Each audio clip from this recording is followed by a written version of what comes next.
Salut tout le monde et bienvenue dans cette nouvelle vidéo récap boxe anglaise sur Fight Minds. Bon, bref, on va en parler. Je suis accompagné, comme d'hab, de mon compère de toujours, l'analyste en chef Kabir. Salut Kabir, comment ça va? Salut, ça va? Bah, ça aurait pu aller mieux, mais ça va, ça va. Là, je suis remis de mes émotions, pas Ouais, forcément positives, mais des ça va. émotions extrêmement intenses, hein, évidemment. C'était pire qu'un freak show comme prévu. C'était encore pire que prévu, je pense, le combat. À mon avis. Alors, on avait annoncé, moi j'avais annoncé un match nul, c'était ça ma théorie, mais on avait annoncé un sparring à peine un sparring. Sparring Euh, plus, moi je dirais. voilà, et c'est même pas ce qui a eu lieu, donc c'était un sparring moins pour le coup. Donc parce que c'était même pas du travail, tu vois, sur 8 rounds de 2 minutes, Tyson il a balancé moins de 100 coups, enfin c'est même pas un sparring. Hmm. Donc on est très en dessous évidemment de ce qui se fait à ce niveau normalement dans un stade diffusé sur Netflix, enfin c'était la première, mais un grand diffuseur dans un stade 70 000 personnes, on était très très très très loin de ce qui se fait à ce niveau-là. Si c'était le premier combat de boxe anglaise que vous regardez depuis 15 ans, comme je l'ai beaucoup vu passer sur Twitter, et les gens qui disent putain la boxe c'est vraiment de la merde, bon tout le monde se calme de suite parce que ça c'était pas de la boxe hier, c'était même pas du catch, c'était rien. Heureusement qu'on a eu un co-main event Ah, c'est extraordinaire ça, c'est ça en fait. comme on vous l'avait annoncé, donc on vous avait dit, hein, loupez absolument pas. Et d'ailleurs les commentaires qui ont dit que vous étiez hypé grâce à nous pour le combat de Taylor contre Serrano, merci, parce que ça nous touche énormément, c'est les commentaires qui nous touchent le plus, hein, ce qu'on vous dit à chaque fois, vous donnez envie, ça c'est pour ça qu'on fait ça. C'était comme annoncé, combat extraordinaire. Très content parce que comme c'était pas une foule fan de sport de combat, enfin fan de boxe, on va même rétrécir le champ. Comme c'était pas une foule de fans de boxe hier, le stade était plein très tôt. Ouais. Parce que si vous avez déjà fait une soirée boxe, peu importe où, vous savez que souvent ça se remplit co-main, main, ça dépend du co-main. Et c'est pour ça que par exemple Riyad Season met des cartes énormes et met des gros combats dès le début. Ou c'est pour ça que l'UFC fait ça parfois aussi même sur les prélims pour remplir plus tôt, parce que souvent les salles sont vides. Et en boxe, on prend l'exemple de Wembley par exemple, qui est le stade qui accueille les gros combats en Europe. Bah c'est souvent vide jusqu'au co-main, main, voilà. Hmm. Et là hier c'était plein assez vite, donc c'est très bien parce que les filles ont pu combattre devant une vraie foule. Et c'était entièrement mérité parce que mon Dieu, quel combat encore. On est là à 20 rounds. On a 20 rounds de bonheur absolu entre ces deux nanas. Les guerrières, techniquement, elles sont. Et en termes de cœur aussi, elles ont vraiment Ouais, tout ouais, donné dans le combat. C'était un ouais. combat ultra engagé et c'est un combat dont l'issue peut être discutée, mais qui dans tous les cas donne envie de revoir une troisième fois. Mais bon, effectivement, on va en parler plus en détail. Mais ce que je veux dire, c'est que c'était un combat, comme vous l'avez dit, on avait vraiment insisté. En plus, on a limite forcé. Mais c'est Ouais. que je pense le combat nous a un peu donné raison dans le sens où c'était un beau combat et qu'il y a vraiment eu, justement, ça une belle vitrine pour la boxe, une belle vitrine Ouais. pour la boxe féminine surtout. Et ça, je trouve ça très bien qu'on ait pu C'était un avoir combat ça. important. C'était un combat Le extrêmement seul important. bémol pour ma part, c'est qu'en fait, je sais pas, je suis pas le seul, je pense, mais côté Netflix, côté plateforme et infra, il y a eu des Ouais, j'allais gros en parler bugs et des effectivement. grosses Ouais. indisponibilités. Et donc, malheureusement, j'ai pas, en direct, nous, on a eu, enfin, j'étais avec des amis, donc on a eu une bonne coupure de 3 ou 4 reprises. Donc, j'ai dû Pareil. le revoir à tête reposée. C'était, bah, top, hein, parce que j'ai pu le revoir, c'était un kiff. D'ailleurs, j'avais revu le premier pour préparer la preview et c'était trop bien aussi. D'ailleurs, je vous recommande de voir le premier si ça vous a bien Ouais. branché. Mais voilà, tout ça, enfin, ça fait aussi partie des points noirs de cet événement. C'est aussi, bah, on avait vu Netflix comme justement le fait de donner une belle exposition à la boxe de par déjà la popularité de la plateforme, le nombre d'abonnés. Mais malheureusement, malgré tous les sous que les abonnés mettent, on n'a pas pu suivre dans de bonnes conditions.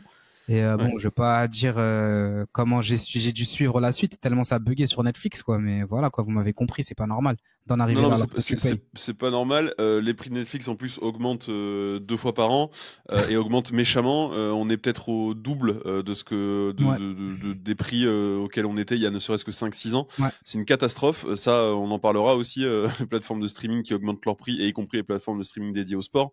Là, par contre, ça c'est une catastrophe hier ce qui s'est passé d'un point de vue technique. Effectivement, tu fais bien de le souligner. C'était un enfer. D'ailleurs, je vais parler rapidement. Après, on va s'épancher plus sur le co-main et le main.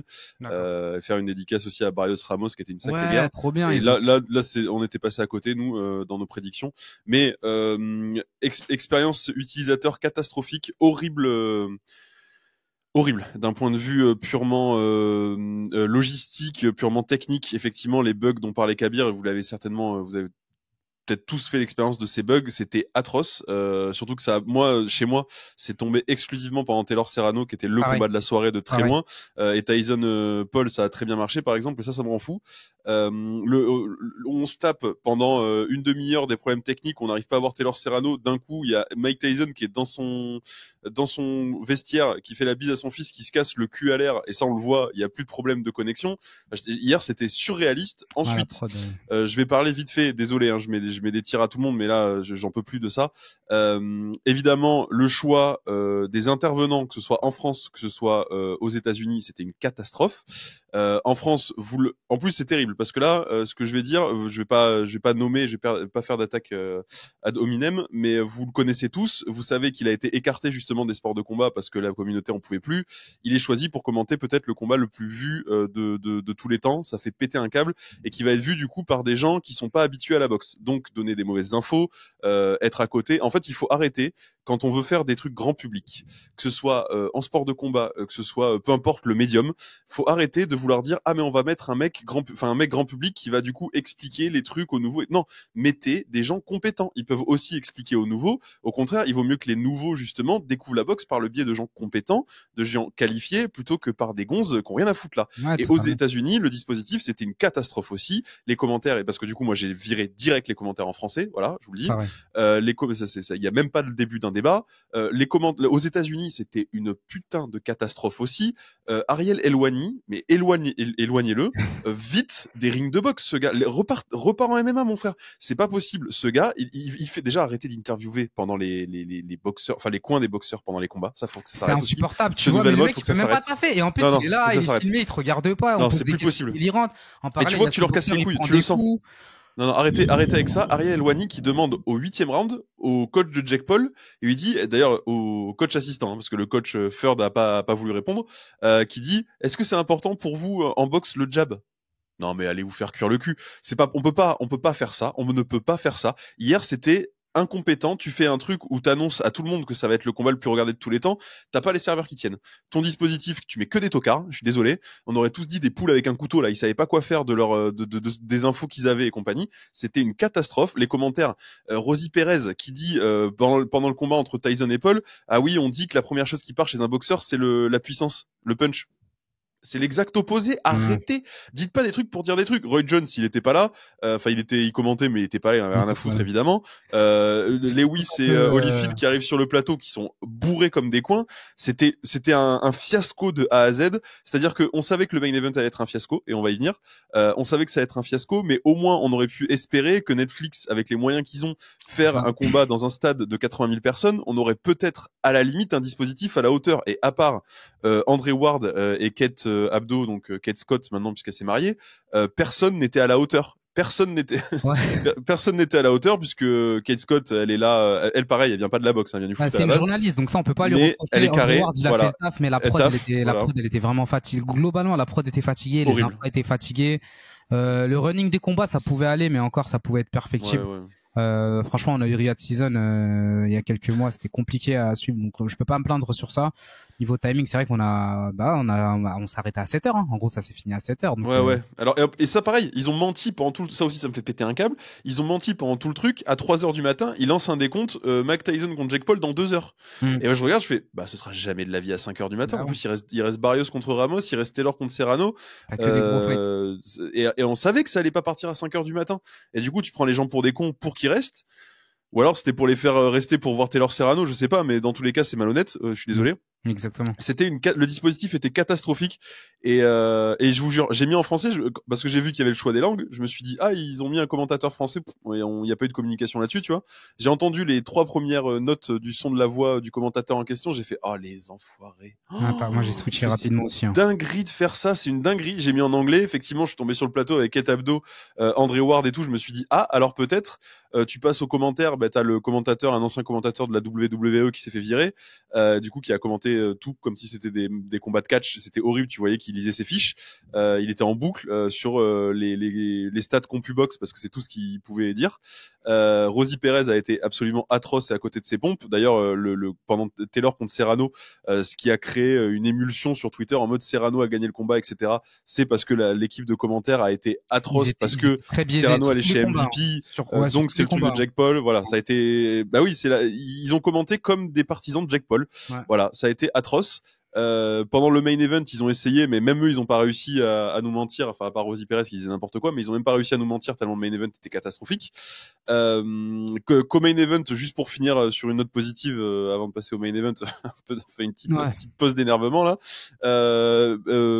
Serrano, guerrière extraordinaire. Oh, la coupure de fou qu'elle a, elle continue alors qu'elle a l'œil qui tombe limite. Quelle guerrière, quel combat exceptionnel encore, un peu plus crade que le premier, un peu plus d'accrochage, un peu plus de tête en avant, mais plus lourd, plus vieux, hein, franchement, fallait s'y attendre aussi. Plus lourd et plus vieux. 3 ans de plus. Et plus lourd. C'est vrai. Donc ils se connaissent, donc ça boxait un peu. C'est vrai que c'était moins une opposition. Bah Taylor, elle a compris. C'est hyper intelligent ce qu'elle a fait, Taylor. Et bien sûr, parce que Taylor, justement, vous l'avez vous l'avez présenté comme elle est, c'est-à-dire une grande boxeuse amateur qui a un style académique ultra léché et qui est ultra propre, qui gère assez bien la distance. Et Serrano un rouleau compresseur. Et donc le premier combat, il était serré et engagé, aussi parce que Serrano a mis beaucoup de volume. Et donc là, c'était un peu la même dynamique. Et je trouve que là, Katie Taylor, elle a beaucoup mieux géré. Et c'est aussi ça qui lui a donné la victoire. Encore une fois, je sais que ça a été discuté. Je pense quand même que je donne la victoire à Katie Taylor. Et d'ailleurs, c'est un peu dommage tout le marasme qu'il y a eu autour après le combat sur un troisième fight. Moi, je veux le voir le troisième fight, mais sous-entendre que c'était un vol, je trouve que bon, ils aiment bien. Enfin, encore une fois, ça me rappelle Bivol Beterbiev. On va en parler de Beterbiev d'ailleurs, mais mais ouais, faut pas avoir le mot vol trop facile.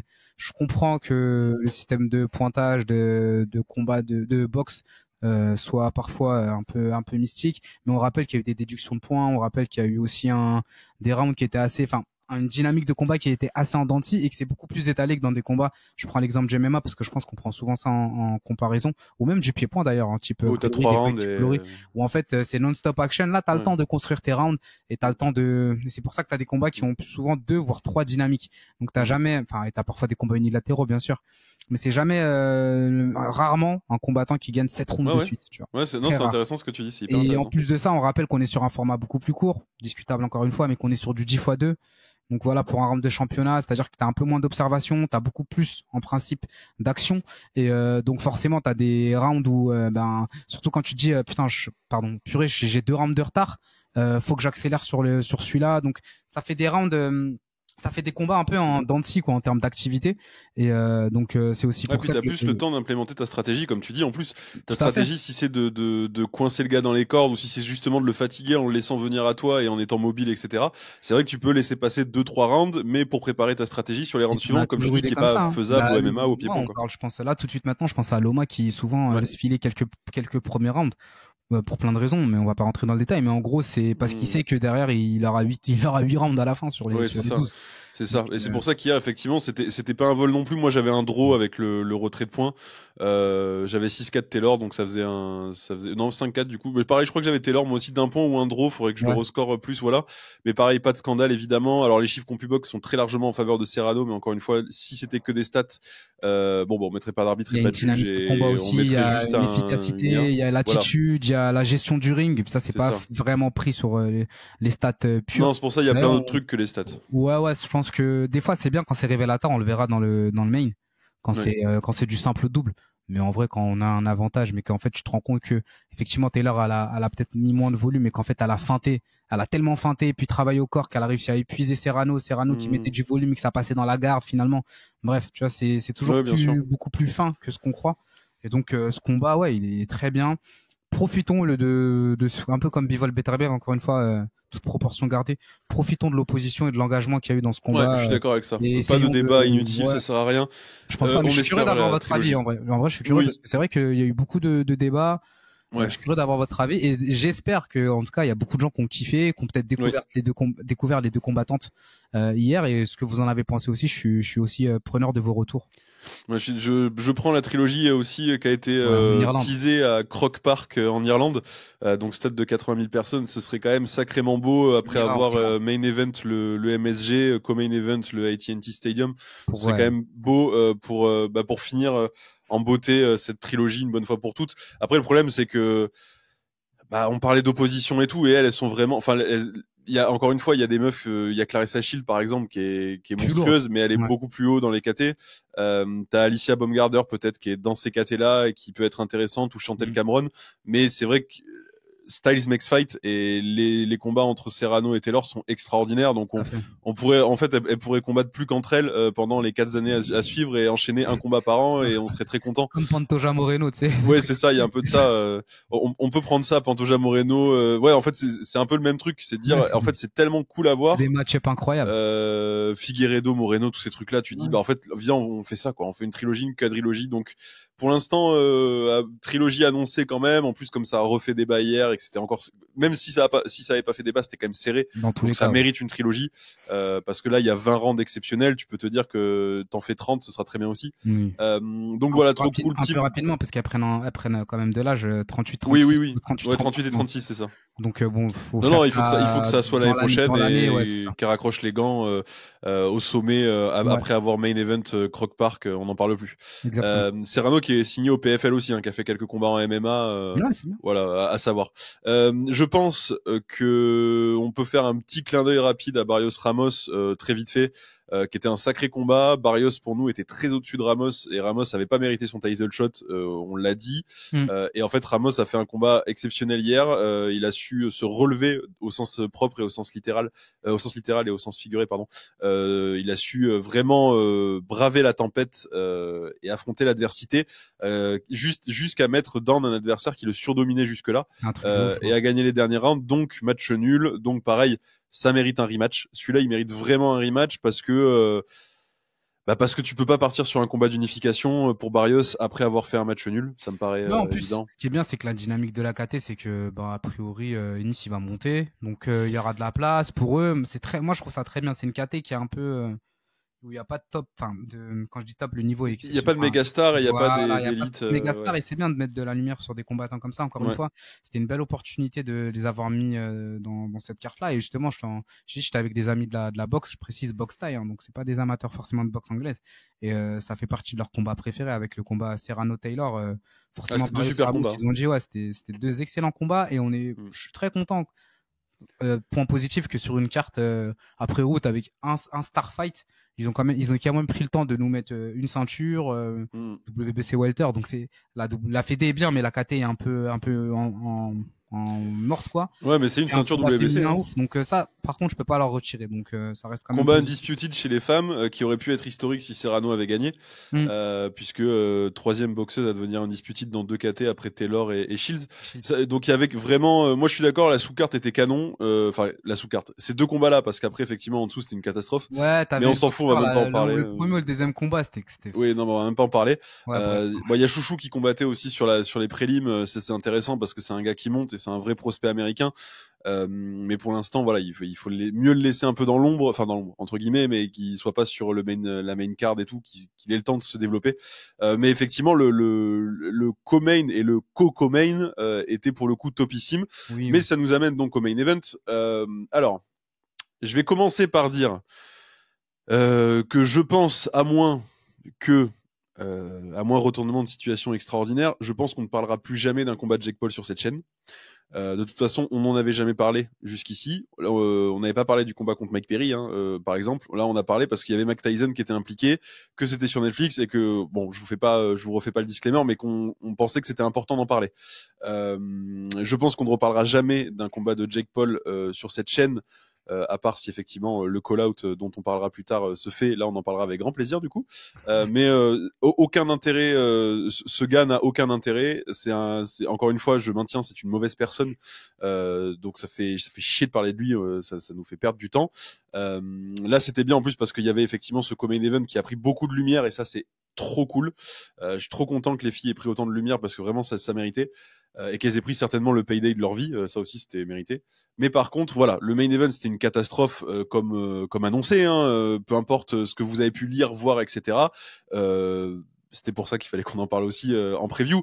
Les gens qui aiment la boxe, qui suivent la boxe et qui étaient un peu sérieux quand même, pas juste qui faisaient des TikTok, vous ont tous dit que ça allait être une catastrophe parce que Tyson a 58 ans, tout Tyson qu'il est. Ça, on vous l'a répété, on vous l'a rabâché. En plus, je vous l'avais dit, les gens qui vous disaient que les travails aux pattes étaient impressionnants, qu'il était encore rapide et puissant, je vous avais dit, les mouvements de caméra, les rajouts sonores, tout ça, je vous l'avais dit. Bah, vous avez vu le combat? Non, les pattes en plus c'est bidon, les pattes c'est trop facile. Le sparring c'est même pas un combat et ce combat c'était même pas un sparring. Donc voilà. Déjà voilà. Et donc les pattes c'est vraiment. Tu pouvais pas avoir une opposition, une belle opposition. C'était dit, c'était annoncé, on vous avait dit que tout était fake autour de ce combat et de la communication et que Tyson n'était plus que l'ombre de lui-même. Tout ça on vous l'avait dit, donc on s'était pas trompé.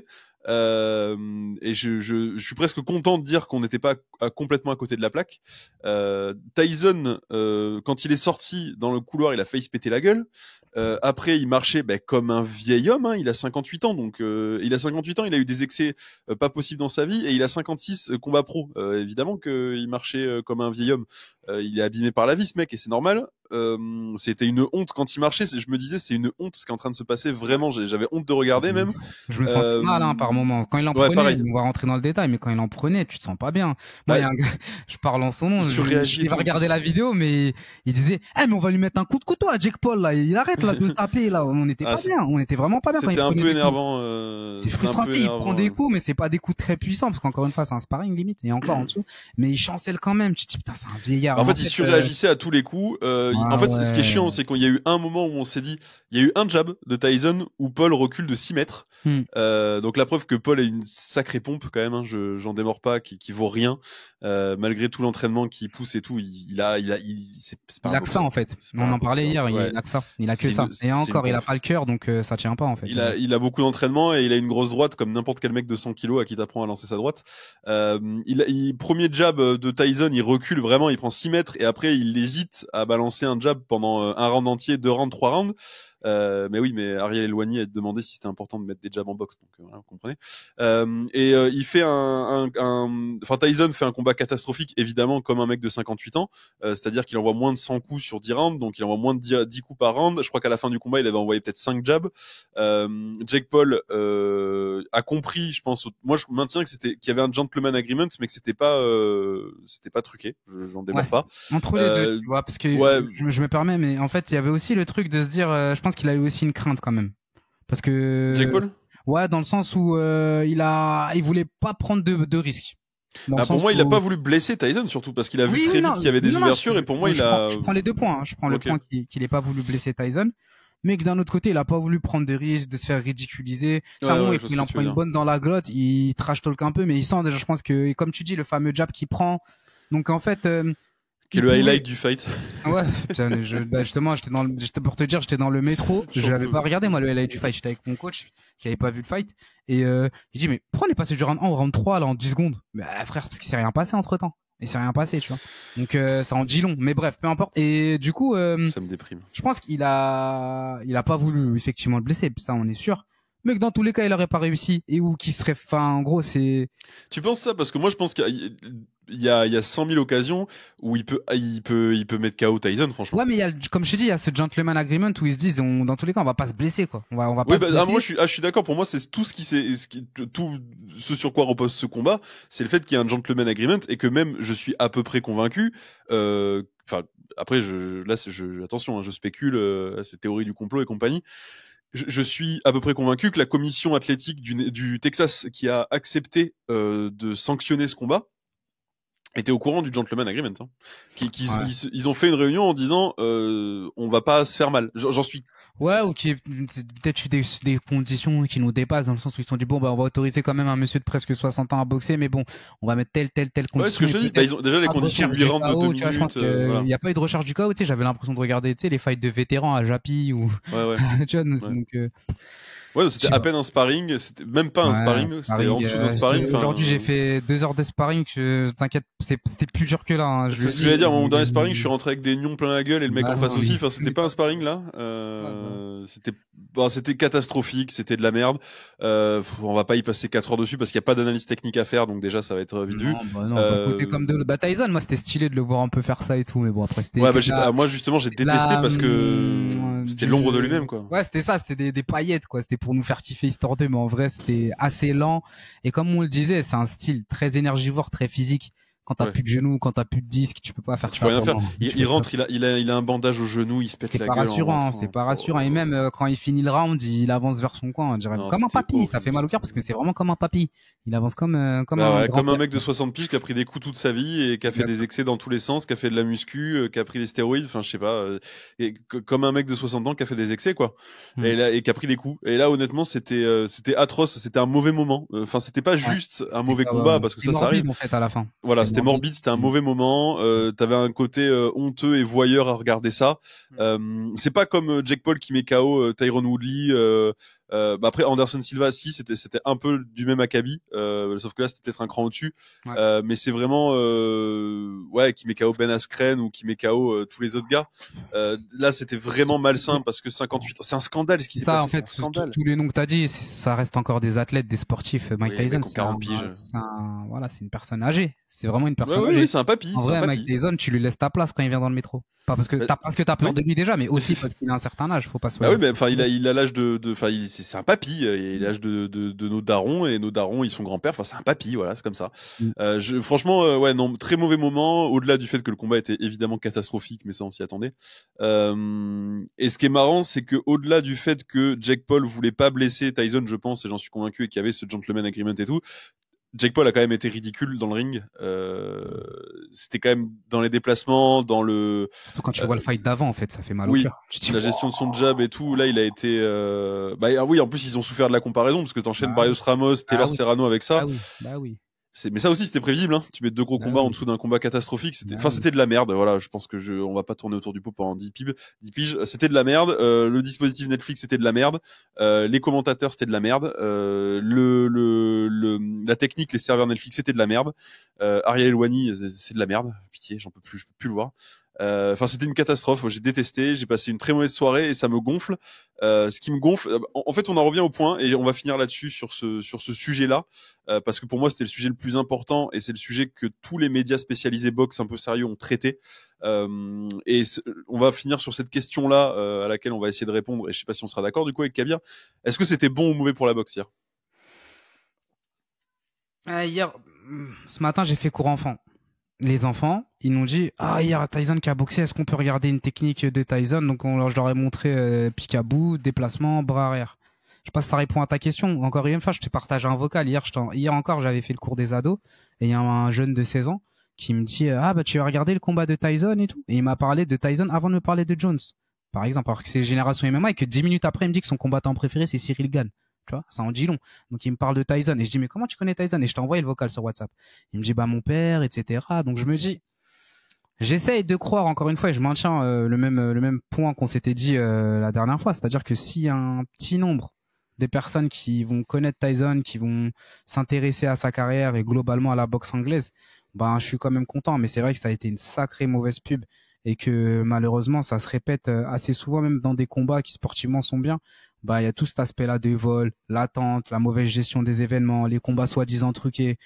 Ça reste monnaie courante malheureusement dans ce que je vois sur les réseaux sociaux, mais en tout cas, comme je te dis, dans la vraie vie, mais dans la vraie vie, au taf on en a parlé, les petits m'en ont parlé à la boxe. Donc je me dis, est-ce que c'est négatif ou pas? Tout le monde a retenu que c'était un combat mauvais, mais tout le monde a parlé de Mike Tyson. Tu me disais, t'étais sur Amazon, tu vois, première vente, c'était son autobiographie. Donc je me dis, ça en soi, il y a du positif. Évidemment que nous, qui aimons la boxe, on a détesté, c'était nul, mais ça reste quand même une vitrine. Il y a quand même pas mal de choses qui étaient négatives, mais nous, c'est parce qu'on est tatillon. C'est-à-dire que, honnêtement, je pense que, comme je te dis, le mec qui regarde un combat tous les 15 ans, que ce soit un tel ou un tel au com, il s'en fiche. L'attente, il a pas moyen de comparer parce qu'il regarde pas d'autres events. La qualité des combats, pareil. Donc, dans tous les cas, malheureusement, c'était pas un événement de ouf pour nous. Mais ça reste une vitrine, une exposition pour la boxe. C'est ma vision des choses, en tout cas.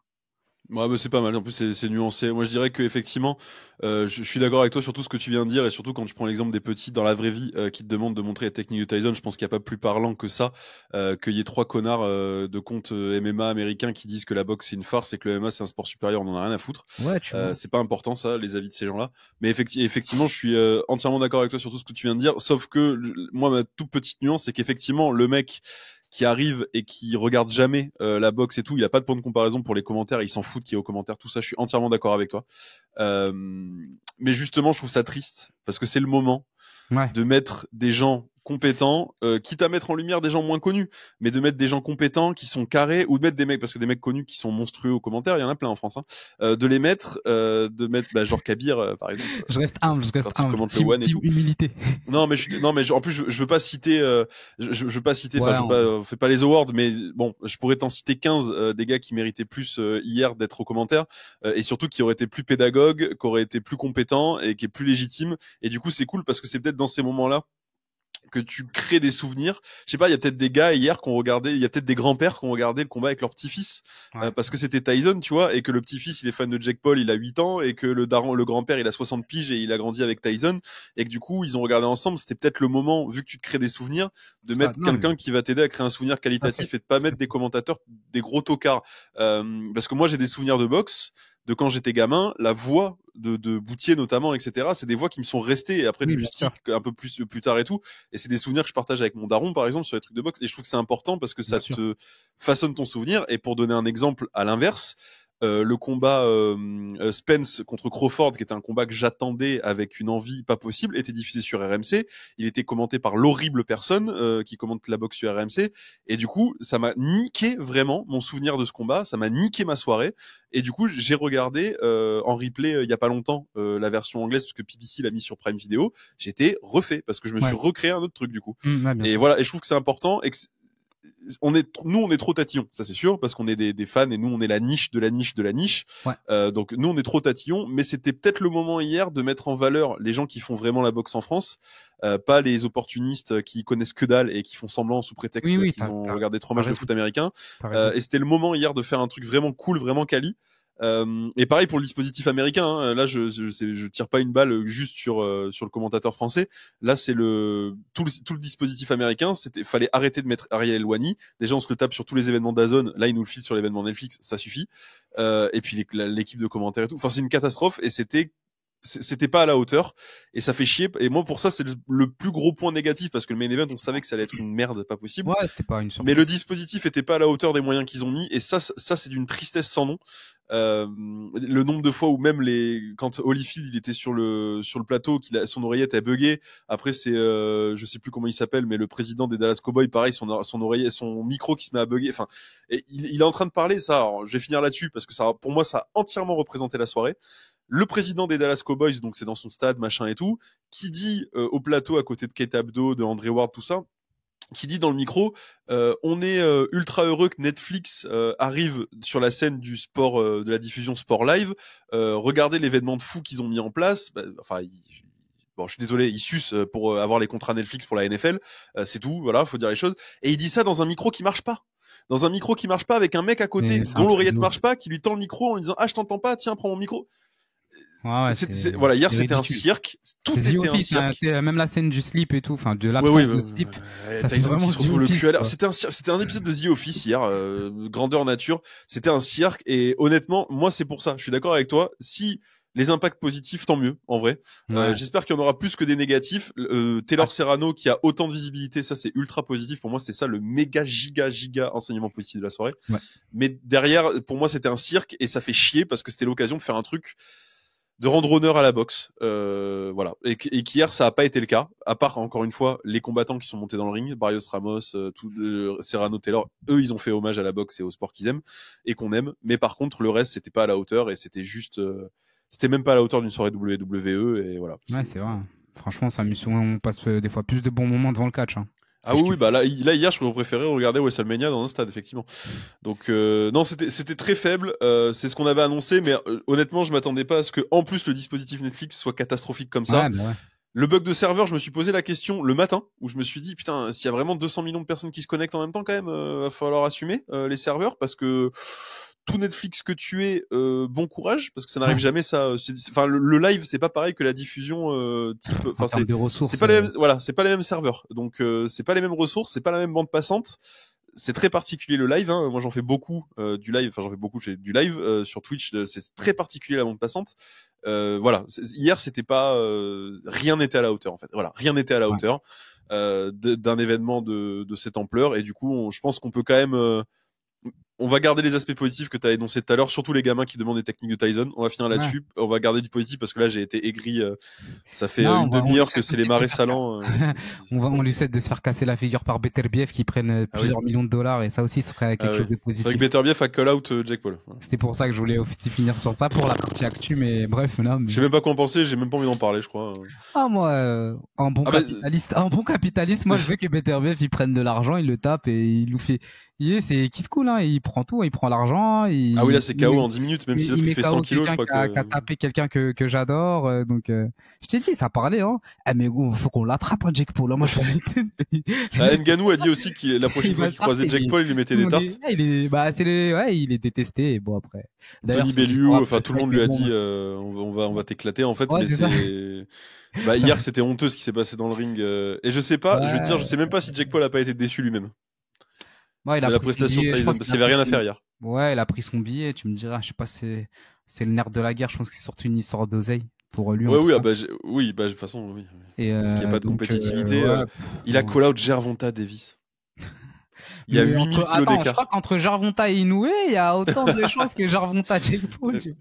Après Gervonta Jake Paul, il y a Jake Paul, il y a un monde où Gervonta bat Jake Paul, hein. Je dis, il est tellement mauvais, il fait 40 kilos de plus, mais il est tellement faible. Enfin, moi, on va pas repartir parce que sinon j'y suis pour la nuit et je vous dis, ça va être le sel de Guérande ici. Mais là, fallait en parler. Vous savez, on n'est jamais comme ça, surtout sur la boxe. Même les combats qui nous déçoivent, même machin et tout, on est toujours très bienveillant et on essaye du moins parce qu'on a beaucoup de respect pour n'importe qui monte dans un ring à la base. Sauf que là non, voilà, là il y a pas de respect ni pour le dispositif mis en place ni pour le main event, il y a aucun respect. Respect pour la carrière de Tyson évidemment, c'est pas ce que je suis en train de dire, mais il y a aucun respect pour ce qui s'est passé hier, c'était une honte et il faut le dire aussi quand c'est honteux. Faut pas hésiter à, enfin c'est aussi notre taf de gueuler quand il faut gueuler, tu vois, parce qu'on peut pas toujours être chez les bisounours. Bien sûr. Et là il fallait qu'on décharge un peu, je pense que j'espère. Vous nous dites en commentaire ce que vous en avez pensé, mais ouais, je suis curieux d'avoir vos retours. J'espère qu'on se fait un peu aussi, un tout petit peu, parce que bon, ce qui nous différencie de vous, c'est juste qu'on a un micro devant nous. Hein, on n'est pas plus légitime ou plus experts que vous. C'est juste que nous, on a la chance d'avoir un micro, quoi. Donc j'espère qu'on justement, on se fait un peu la voix aussi des gens de la boxe en gueulant sur ce genre d'événements, qui ont ressenti la même chose que nous hier, et que du coup, on essaie de faire passer aussi. Ce petit ras-le-bol des fois, voilà. Bien sûr. Là, c'était pas kiffant du tout. Je sais même pas, j'ai même pas regardé le planning pour la semaine prochaine, donc je sais même pas où on en est. Semaine prochaine. Parce que là, les prochains gros combats qui arrivent dans un mois, on a Reignited, Usyk Fury 2. Ouais. Bah t'as William Smith Ramirez, mais ça c'était. C'est ce soir. C'est ce soir. Ouais, mais ça c'est pareil. Désolé, on n'a pas fait de vidéo là-dessus sur la Riyadh Season Latino Night. On n'a pas fait de vidéo, mais il y a un monde où on vous fera un récap parce que voilà, l'actualité a été bouffée par Jake Paul Tyson, alors que vraiment on aurait préféré de parler de la Latino Night, mais on n'aurait pas parlé de Jake Paul Tyson encore une fois. Il fallait qu'on en parle. Et la Latino Night a été complètement éclipsée par ça, et croyez bien que ça nous fait chier parce que Zurdo contre CBS, c'est un vrai combat compétitif d'unification des cruisers. Donc il y a vraiment quelque chose à dire. Même la sous-carte, elle est belle et tout, mais ça, on vous fera un récap plutôt qu'une preview. Oui. Évidemment, branchez-vous sur DAZN cette nuit si vous regardez pas l'UFC, parce qu'on sait qu'il y a aussi l'UFC cette nuit. Bon, avec le retour de Jones, voilà, avec Bonical contre Paul Craig, avec Chandler contre aussi, pareil. Hein. Alors pareil. Voilà. On parle pas de MMA ici. On laisse nos amis en parler, mais ouais, pareil. Et puis c'est marrant parce que du coup l'antagoniste est le plus jeune des deux, comme sur Tyson Paul, où tu dis tout le monde a envie de voir Miocic mettre KO Jones, quoi, juste pour faire chier Dana, juste pour faire chier Jones, juste pour faire chier tout le monde, avec ces histoires de legacy fight, de non je veux pas me battre contre Aspinal. Tu prends un KO contre un mec de 42 ans qui a pas combattu depuis 4 ans, qui a pris un énorme KO par Ngannou la dernière fois qu'il a combattu. Là, c'était un peu pareil hier. Paul, il aurait pris un KO par Tyson, le monde entier aurait été, ça aurait été jour férié. Ouais, ça aurait été chaud pour lui. Ouais. On l'aurait plus jamais vu dans un ring. Bon, bah Mike, tu nous as lâché là-dessus. Sur ce, bah on se voit la semaine prochaine. Du coup, hein, évidemment, merci de nous avoir suivis comme d'hab. En attendant, prenez soin de vous. Ciao, bye bye.